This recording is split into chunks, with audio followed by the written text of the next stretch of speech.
এই তুই শার্ট পরেছিস কই? কিনছি। এই তুই প্যান্ট পরেছিস কই? লাউ বেচা কিনছি। আর আমি তো খাইছি, তুই খাইছি।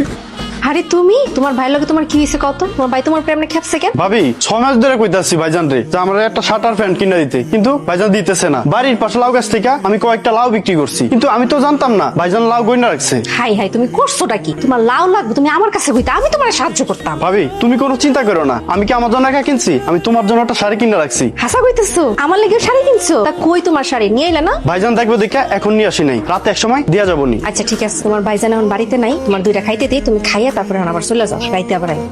ধরো তেল নাই, তেল লয়ে বাজার থেকে। আরে গত মাসে না 250 গ্রাম তেল এনে দিলাম। আমার বাপের জন্য শুনি নাই যে এইটুকু তেল দিয়ে কেউ 6 মাস চালাই। কেন চলতো না কেন? মাছ হাসিরা তো দেখছি ঠিকই চালাইছে, তুমি পারতা না কেন? দেখো আমি পারতাম না, আমি এমনি রান্না বাড়া জানি না। কেন পারতা না? তেলের লগে একটু পানি দিয়ে দিলে তো এ যায়। কি তেলের লগে পানি মিশাই কেউ রান্ধে? আমি তো এরকম রান্না জীবনে শুনি নাই। আইছে খালি খরচের বেলা পারে। দেখো তুমি যদি আমার আজকে তেল নাই না দাও, আমি কিন্তু রান্না করতে পারবো না, তোমার খাওয়া দাওয়া বন্ধ। খালি আছে খরচের বেলায়। ভাই কি কবি ক? আমার সব বন্ধুরা মিলা প্ল্যান করছে পিকনিকে যাইবো। তো ঠিক আছে যা, সমস্যা কি?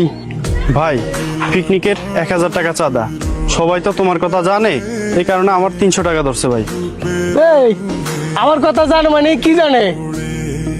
এই তোরা তো ঘুরে এলে করতে গা। ভাই এটা আমার বন্ধুর কাছ থেকে নিছিলাম কয়েকদিন পড়ার জন্য ভাই। ও এটা তোর বন্ধু দিছে, আমি তোর কোনো টাকা পয়সা দিতে পারবো না।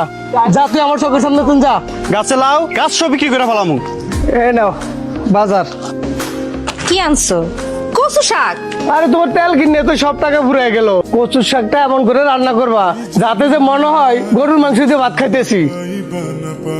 কি রান্না করছো? কি রাঁধছি চোখে দেখো না? দুপুর বেলা যে কচু শাকের লগে তুমি গরুর মাংস লয়ে আইছো, গরুর মাংস বোনা করে দিছি, আর আমার মায়ের লাগে ডিম ভাজি করছি। তো ডিম বাজছো কেন? ডিম ভুনা করলে তো 2 বেলা যাইতো। সব সময় তোমার সবকিছুতে কিপটেম করার লাগে, মায়ের শৈল বালা না, এর লাগে আমি একটা ডিম ভাজি নয় দিছি। এটার মতো তোকে তোমার এত কিছু কাহিনী করার লাগবো? এটা কি টাইমের কি আছে? একটু বরকত হইতো, অসুবিধা হয়েছিল কি? তেলের মতো কই? তেলের বোতল তোমার বিছনার বালিশের নিচে রেখেছি, লইয়া রাইতে বেলা হুইয়া থাক। তো তুমি খাইবে না?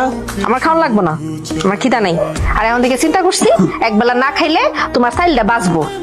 আরে খাইতে না করছে কে তোমারে? অল্প অল্প করে খাও, পেটও ভালো থাকবো, শরীরও ভালো থাকবো, স্বাস্থ্য কম হইব। আমার চিন্তা তোমার করা লাগবো না, তোমার খাও, তুমি খাও।